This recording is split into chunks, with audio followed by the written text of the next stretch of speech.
বাংলাদেশের পাট পণ্য রপ্তানিতে নতুন বিধিনিষেধ ভারতের। উপদেষ্টা হয়েও পাথর তোলা বন্ধ রাখতে পারলাম না, বলছেন রিজওয়ানা। জানাবো 20 বছরের রপ্তানি আয়ের অর্থ মেলেনি এফসি অ্যাকাউন্টে, 8,000 কোটি টাকা উধাও। এবং সর্বশেষ জানাবো রাজনৈতিক মতাদর্শের ঊর্ধ্বে থেকে জাতীয় নির্বাচনের প্রস্তুতি নিতে হবে। শুনছিলেন সংবাদ শিরোনাম, এবারে বিস্তারিত। বাংলাদেশের পাট পণ্য রপ্তানিতে নতুন বিধিনিষেধ ভারতের। বাংলাদেশের পাট পণ্য রপ্তানিতে নতুন বিধিনিষেধ দিয়েছে ভারত সরকার। এর আওতায় এখন বাংলাদেশ থেকে 4 ধরনের পাট পণ্য স্থলবন্দর দিয়ে আমদানি করতে পারবেন না ভারতের ব্যবসায়ীরা। ভারতের বাণিজ্য ও শিল্প মন্ত্রণালয়ের বৈদেশিক বাণিজ্য মহাপরিচালকের কার্যালয় থেকে এ সংক্রান্ত প্রজ্ঞাপন জারি করা হয়েছে।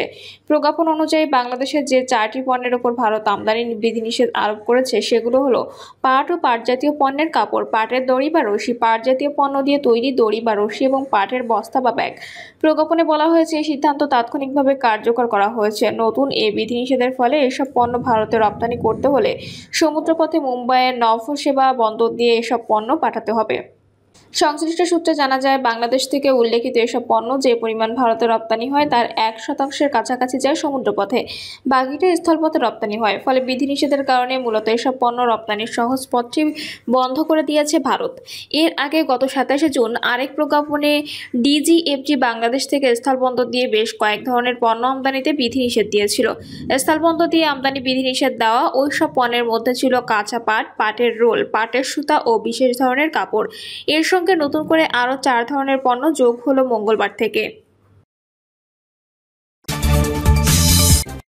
উপদেষ্টা হয়েও পাথর তোলা বন্ধ রাখতে পারলাম না, বলছেন রিজওয়ানা। সম্প্রতি নজিরবিহীন লুটপাট হয়েছে সিলেটে পর্যটন কেন্দ্রগুলোর অন্যতম কোম্পানীগঞ্জ উপজেলার ভোলাগঞ্জ সাদা পাথর এলাকায়। মনোমুগ্ধকর সেই সাদা পাথর এলাকাটি এখন প্রায় বিবর্ণ, ক্ষতবিক্ষত হয়ে গেছে পর্যটন কেন্দ্রটি। এ বিষয়ে বন ও জলবায়ু পরিবর্তন বিষয়ক উপদেষ্টা সৈয়দা রিজওয়ানা হাসান হতাশা প্রকাশ করেছেন। তিনি বলেছেন, আগের 4 বছর জাফলং এ পাথর উত্তোলন বন্ধ রাখতে পেরেছিলাম, এখন আমি উপদেষ্টা হয়েও পারলাম না। সৈয়দা রিজওয়ানা হাসান ক্ষোভ প্রকাশ করে বলেন, পাথর উত্তোলনে সর্বদলীয় ঐক্য দেখছি। একটি সুন্দর জিনিস কি করে হাতে ধরে কেমন অসুন্দর করতে হয় সেটা শিখতে হয়, বাংলাদেশে আসতে হবে। চোখের সামনে অপূর্ব সুন্দর একটি জায়গা জাফলং, চোখের সামনে নষ্ট হতে দেখলাম, ধ্বংসলীলা দেখলাম। তিনি বলেন, শুনলাম এই পাথরগুলো নাকি তুলতেই হবে। কেন তুলতে হবে? কেন? কারো কাছে কোনো পরিসংখ্যান নেই, অথচ পরিসংখ্যান বলছে দেশের চাহিদা মাত্র 6 ভাগ পূরণ হয় এই পাথরগুলো তুলে, বাকি 94 ভাগে আমদানি করতে হয়। 94 ভাগ আমদানি করতে পারলে বাকি 6 ভাগ কেন পারলাম না? তিনি আরো বলেন, কেন আমরা ভিয়েতনামে গিয়ে ওদের নদীর ইকো ট্যুরিজম দেখি, কেন আমরা জাফলংয়ে একটা ইকো ট্যুরিজম করতে পারলাম না? আমরা যেমন সৌন্দর্যমণ্ডিত জাফলং দেখেছি, কেন নতুন প্রজন্ম সেই জাফলং দেখতে পারলো না?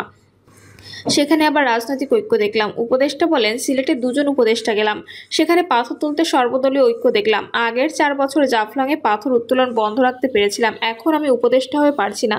জাফলং রক্ষা করব বলে কোনো ঐক্য দেখলাম না। এটাই হচ্ছে বাংলাদেশের বাস্তবতা। জাফলংটা ধ্বংস করে দিয়ে কিসের উন্নয়ন, কার উন্নয়ন হচ্ছে? আমরা যদি পাথর না তুলে ইকো ট্যুরিজম করি, হিসাব করে দেখুন পাথর তুলে কত আয় হয় আর ইকো ট্যুরিজম থেকে কত আয় হয়। এই কম্পারেটিভ অ্যানালাইসিস কি কেউ করেছে? একজন ডিসি বলেছিলেন, ইকো ট্যুরিজম আমরা পাথর তোলা থেকে বেশি আয় করতে পারবো। একটা মানুষ সারাদিন পানিতে নেমে পাথর তোলেন, এটাকে আপনার এমপ্লয়মেন্ট বলেন? এটা এক্সপ্লয়মেন্টেশন, এটা একদম ক্লিয়ার কেস অফ এক্সপ্লয়েটেশন। কোম্পানীগঞ্জ উপজেলার বাসিন্দাদের অনেকে বলেছেন, গত বছরের 5ই আগস্টের পর থেকে এখানে দিনে ও রাতে লুটপাট চলছে। প্রতি রাতে অন্তত শতাধিক গাড়ি পাথর কোম্পানীগঞ্জ থেকে বের হয়ে যেতে দেখেছেন এলাকাবাসী। 20 বছরের রপ্তানি আয়ের অর্থ মেলেনি এফসি অ্যাকাউন্টে, 8,000 কোটি টাকা উধাও। খেলাফি ঋণ হিসেবে 4টি ব্যাংক দেশীয় শিল্প প্রতিষ্ঠান কেয়া কসমেটিক্স লিমিটেড এর কাছে প্রায় 2700 কোটি টাকা পাওনা। অপরদিকে রপ্তানি আয়ের 66 কোটি মার্কিন ডলার ওই ব্যাংকগুলোর পক্ষ থেকে কেয়া গ্রুপের ফরেন কারেন্সি অ্যাকাউন্টে জমা করেছেনি, কারণ এখনো পর্যন্ত এই বিপুল অঙ্কের অর্থের কোনো অস্তিত্ব নেই এসব ব্যাংকে। অর্থাৎ এরকমও উধাও হয়ে গেছে এই অর্থ। বিপুল অঙ্কের পাওনা নিয়ে সংশ্লিষ্ট ব্যাংক এবং কেয়া গ্রুপ থেকে অপরের কাছে দাবি করে আসছে, তবে বকেয়া না পেয়ে কেয়া গ্রুপকে খেলাফির তালিকায় অন্তর্ভুক্ত করা হয়েছে। অপরদিকে অ্যাকাউন্টে রপ্তানির অর্থ জমা না হওয়ায় ঘটনা তদন্ত চেয়ে সম্প্রতি অর্থ উপদেষ্টা, বাংলাদেশ ব্যাংকের governor, Bangladesh security exchange commission এবং ফাইন্যান্সিয়াল রিপোর্টিং কাউন্সিলকে চিঠি দিয়েছে শিল্প প্রতিষ্ঠানটি। পাশাপাশি সংশ্লিষ্ট ব্যাংকের নির্বাহী কর্মকর্তাকেও চিঠি দেওয়া হয়েছে। প্রাথমিকভাবে সংশ্লিষ্টদের ধারণা, ব্যাংকগুলোর অসাধু কর্মকর্তাদের যোগসাজশে 20 বছরের বিভিন্ন সময়ে এই অনিয়মের ঘটনা ঘটে। খবর সংশ্লিষ্ট সূত্রের। অন্তর্বর্তী সরকার ক্ষমতায় আসার পর কেয়া গ্রুপ প্রথম দফায় উল্লেখিত সমস্যা তুলে ধরে অর্থ মন্ত্রণালয় ও বাংলাদেশ ব্যাংকে চিঠি দিয়েছিল। এই প্রক্রিয়ার সঙ্গে সংশ্লিষ্ট কেয়া গ্রুপের ঊর্ধ্বতন এক কর্মকর্তা জানান, প্রথম দফার চিঠিতে সরকারের পক্ষ থেকে কোনো সাড়া পাওয়া যায়নি। এ কারণে আমরা এবার ঘটনা তদন্ত চিঠি দিয়েছি। আশা করছি প্রকৃত ঘটনা উদ্ঘাটনে অর্থ মন্ত্রণালয় এবং বাংলাদেশ ব্যাংক গুরুত্ব সহকারে নির্দেশ দেবে। সূত্রমতে, অভিযোগের পরিপ্রেক্ষিতে ঘটনা তদন্ত করতে বাংলাদেশ সিকিউরিটি এক্সচেঞ্জ কমিশন একটি নিরীক্ষা ফার্ম নিয়োগ নিয়েছে, যাদের কার্যক্রম চলমান। অর্থ উপদেষ্টা ডক্টর সালেউদ্দিন আহমেদ এবং গভর্নর ডক্টর আহসান এইচ মনসুরকে লেখা চিঠিতে কেয়া গ্রুপ বলেছে, রপ্তানি আয়ের বিপুল অঙ্কের ডলার এফসি অ্যাকাউন্টে জমা না করায় বড় ধরনের ক্ষতির মুখে পড়েছে প্রতিষ্ঠানটি। সেখানে কর্মরত প্রায় 15,000 শ্রমিক ও কর্মীর মধ্যে, অর্থাৎ যার মধ্যে 1000 জন প্রতিবন্ধী কর্মী, বেকার হওয়ার সংখ্যা দেখা দিয়েছে। বিষয়টি শ্রম মন্ত্রণালয়কে অবহিত করা হয়েছে। এ ঘটনায় প্রায় 50,000 শেয়ার হোল্ডার তাদের বিনিয়োগের বিশাল ক্ষতির সম্মুখীন হবেন বলে উল্লেখ করে বিএসইসি এবং এফআরসির চেয়ারম্যানকে অবহিত করা হয়। ওই চিঠিতে কেয়া গ্রুপের পক্ষ থেকে আরও উল্লেখ করা হয়, সংশ্লিষ্ট কর্তৃপক্ষের কাছে তদন্ত চাওয়ার ব্যাংকগুলোর সব ধরনের সুবিধা কার্যক্রম কেয়া গ্রুপের সঙ্গে বন্ধ করে দিয়েছে। অথচ ব্যাংকগুলোর কাছে এই প্রতিষ্ঠানের পর্যাপ্ত বন্ধক আছে। আর্থিক প্রতিষ্ঠানে এ ধরনের উদ্যোগের কারণে রপ্তানি আয় বন্ধ হয়ে প্রতি মাসে গড়ে 1 কোটি মার্কিন ডলারের ক্ষতির সম্মুখীন হচ্ছে। এতে বৈদেশিক মুদ্রা থেকে বঞ্চিত হচ্ছে দেশের রিজার্ভ। যদিও এই সংকটকালে রিজার্ভ বৃদ্ধি খুবই প্রয়োজন। জানতে চাইলে কেয়া গ্রুপের চেয়ারম্যান আব্দুল খালেক পাঠান বলেন, আমাদের রপ্তানি আয় 66 কোটি ডলার সংশ্লিষ্ট ব্যাংক আমাদের এফসি অ্যাকাউন্টে ট্রান্সফার করেনি। এটি করে দিলে ব্যাংকের পাওনা প্রায় 2700 কোটি টাকার দায় থাকবে না। তিনি আরও বলেন, ব্যাংক হিসেবে গড়মিল করেছে।